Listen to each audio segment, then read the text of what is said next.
Good morning. Today is March 22nd, 2024, and we're heading in a different direction today. The story of Ruth. In the midst of all the wars, violence, and bloodshed of these times, life proceeds rather normally for many Israelites. Like all people, the Israelites are primarily concerned with family relations and the eking out of a daily living. In sharp contrast to the national breach of faith in God on the part of the Israelites comes the account of personal faithfulness on the part of a woman toward her widowed mother-in-law. Of great interest is the fact that the woman is a Gentile, in fact, one of the hated Moabites. When her own husband dies, Ruth chooses to be with her mother-in-law, Naomi, and with the Israelites and their God. Her choice brings her the blessings of both a new husband and a son, through whom Ruth becomes the great-grandmother of David, who will be king of all Israel.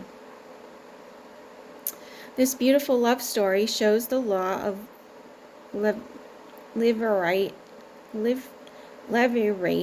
marriage in a far better light than the similar story of Judah and Tamar centuries before, and foreshadows the grace which one day will extend to Jews and Gentiles alike through still another descendant of this godly Gentile woman named Ruth.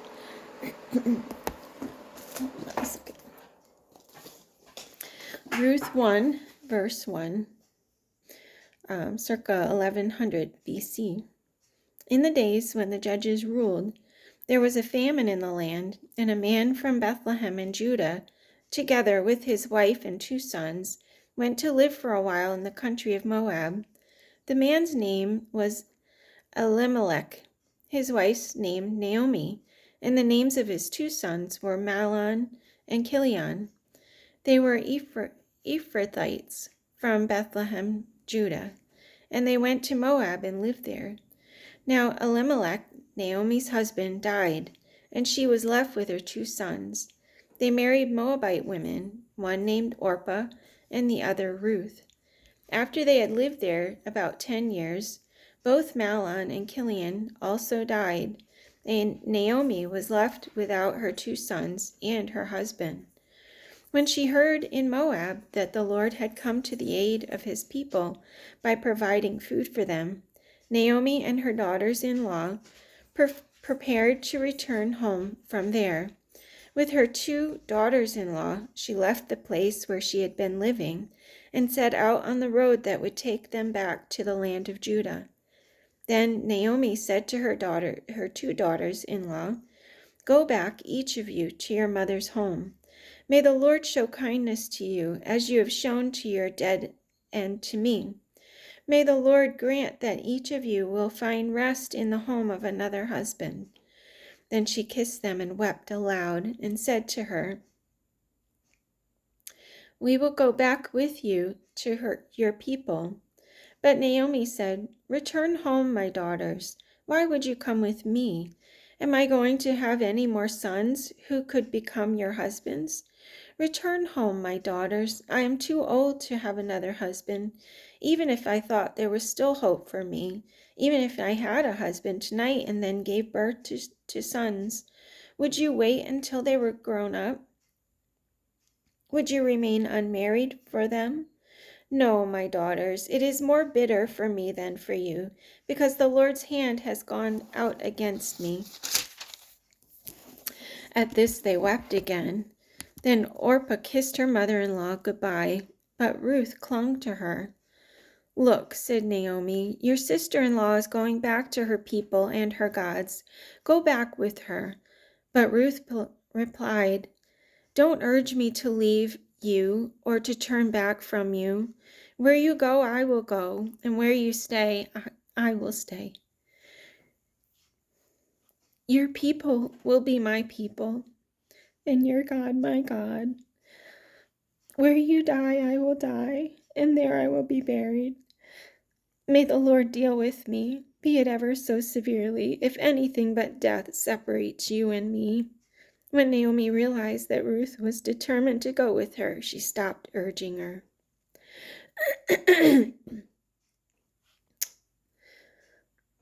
So the two women went on until they came to Bethlehem. When they arrived in Bethlehem, the whole town was stirred because of them, and the women exclaimed, "Can this be Naomi?" "Don't call me Naomi," she told them. "Call me Mara, because the Almighty has made my life very bitter. I went away full, but the Lord has brought me back empty. Why call me Naomi? The Lord has afflicted me. The Almighty has brought misfortune upon me." So Naomi returned from Moab, accompanied by Ruth the Moabitess, her daughter-in-law, arriving in Bethlehem as the barley harvest was beginning. Now Naomi had a relative on her husband's side from the clan of Elimelech, a man of standing, whose name was Boaz.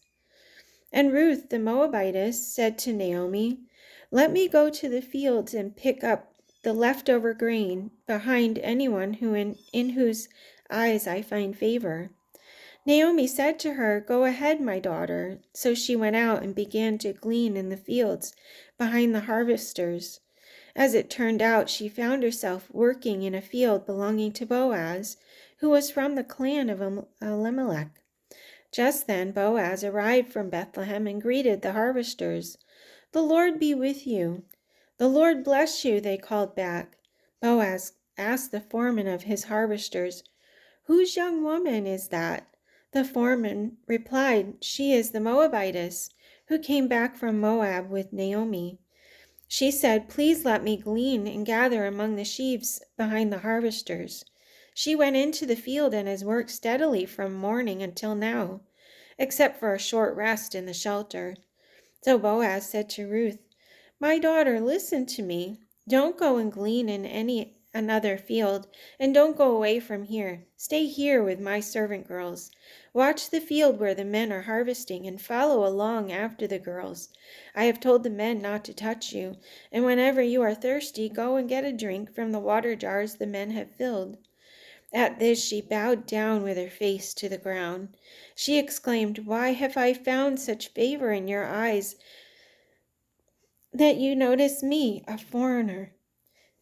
Boaz replied, "I've been told all about what you have done for your mother-in-law since the death of your husband, how you left your father and mother and your homeland and came to live with a people you did not know before. May the Lord repay you for what you have done. May you be richly rewarded by the Lord, the God of Israel, under whose wings you have come to take refuge." "May I continue to find favor in your eyes, my lord," she said. "You have given me comfort and have spoken kindly to your servant, though I do not have the standing of one of your servant girls." At mealtime, Boaz said to her, "Come over here, have some bread and dip it in the wine vinegar." When she sat down with the harvesters, he offered some roasted grain. She ate all she wanted and had some left over. As she got up to glean, Boaz gave orders to his men. "Even if she gathers among the sheaves, don't embarrass her. Rather pull out some stalks for her from the bundles and leave them for her to pick up, and don't rebuke her." So Ruth gleaned in the field until evening. Then she threshed the barley she had gathered, and it amounted to about an ephah. She carried it back to town, and her mother-in-law saw how much she had gathered. Ruth also brought out and gave her what she had left over after she had eaten enough. Her mother-in-law asked her, "Where did you glean today? Where did you work? Blessed be the man who took notice of you." Then Ruth told her mother-in-law about the one at whose place she had been working. "The name of the man I worked with today is Boaz," she said. "The Lord bless him," Naomi said to her daughter-in-law. "He has not stopped showing his kindness to the living and the dead." She added, "That man is our close relative. He is one of our kinsman redeemers." Then Ruth the Moabitess said, "He even said to me, 'Stay with my workers until they finish harvesting all my grain.'" Naomi said to Ruth, her daughter-in-law, It will be good for you, my daughter, to go with his girls, because in someone else's field you might be harmed." So Ruth stayed close to the servant girls of Boaz to glean until the barley and wheat harvests were finished. And she lived with her mother-in-law. One day, Naomi, her mother-in-law, said to her, "My daughter, should I not try to find a home for you where you will be well provided for? Is not Boaz, with whose servant girls you have been, a kinsman of ours? Tonight he will be winnowing barley on the threshing floor. Wash and perfume yourself and put on your best clothes. Then go down to the threshing floor, but don't let him know you are there until he has finished eating and drinking. When he lies down, note the place where he is lying. Then go and uncover his feet and lie down. He will tell you what to do." "I will do whatever you say," Ruth answered. So she went down to the threshing floor and did everything her mother-in-law told her to do. When Boaz had finished eating and drinking and was in good spirits, he went over to lie down at the far end at the far end of the grain pile. Ruth approached quietly. Excuse me. Ruth approached quietly, uncovered his feet, and lay down. In the middle of the night, something startled the man, and he turned and discovered a woman lying at his feet. "Who are you?" he asked. "I am your servant, Ruth," she said. "Spread the corner of your garment over me, since you are a kinsman redeemer."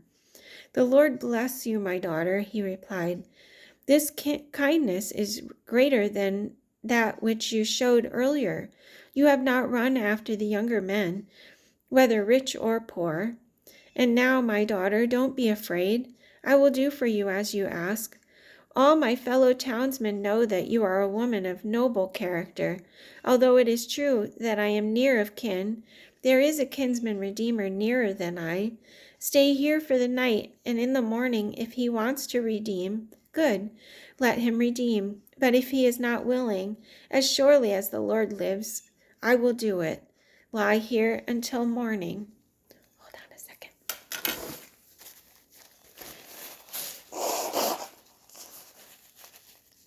Sorry. Okay.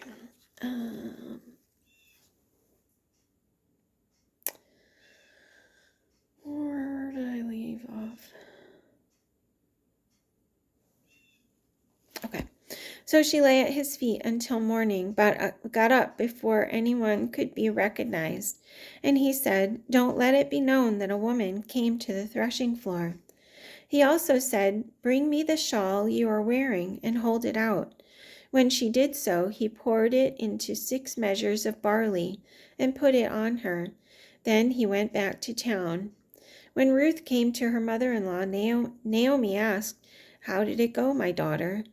Then she told her everything Boaz had done for her and added, "He gave me these 6 measures of barley, saying, 'Don't go back to your mother-in-law empty-handed.'" Then Naomi said, "Wait, my daughter, until you find out what happens, for the man will not rest until the matter is settled today." Meanwhile, Boaz went up to the town gate and sat there. When the kinsman redeemer he had mentioned came along, Boaz said, "Come over here, my friend, and sit down." So he went over and sat down.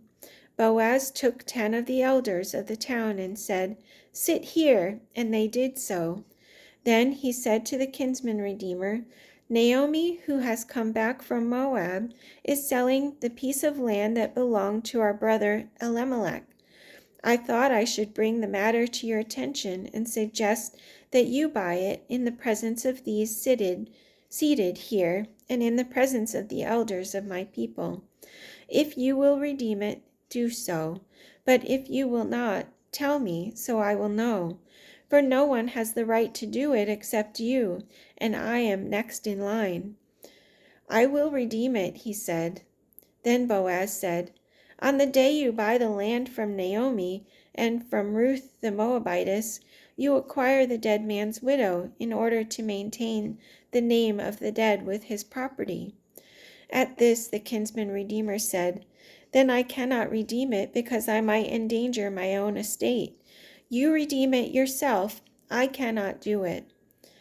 Now, in earlier times in Israel, for the redemption and transfer of property to become final, one party took off his sandal and gave it to the other. This was the method of legalizing transaction in Israel. So the kinsman redeemer said to Boaz, "Buy it yourself," and he removed his sandal. Then Boaz announced to the elders and all the people, "Today you are witnesses that I have bought from Naomi all the property of Elimelech, Kilion, and Mahlon. I have also acquired Ruth the Moabitess, Mahlon's widow, as my wife, in order to maintain the name of the dead with his property, so that his name will not disappear from among his family, or from the town records. Today you are witnesses." Then the elders and all those at the gate said, "We are witnesses. May the Lord make the woman who is coming into your home like Rachel and Leah, who together built up the house of Israel. May you have standing in Ephrathah and be famous in Bethlehem. Through the offspring the Lord gives you by this young woman, may your family be like that of Perez, who Tamar bore to Judah." So Boaz took Ruth, and she became his wife. Then he went to her, and the Lord enabled her to conceive, and she gave birth to a son. The women said to Naomi, "Praise be to the Lord, who this day has not left you without a kinsman redeemer. May he become famous throughout Israel. He will renew your life and sustain you in your old age. For your daughter-in-law, who loves you and who is better to you than 7 sons, has given him birth." Then Naomi took the child, laid him in her lap, and cared for him. The women living there said, "Naomi has a son," and they named him Obed. He was the father of Jesse, the father of David. This then is the family line of Perez. Perez was the father of Hezron, Hezron the father of Ram, Ram the father of Amminadab, Amminadab the father of Nahshon, Nahshon the father of Salmon, Salmon the father of Boaz, Boaz the father of Obed, Obed the father of Jesse, and Jesse the father of David. Very cool. I don't think I knew that. I love the story of Ruth. And on to another good story tomorrow. So we'll see you tomorrow. Have a great day.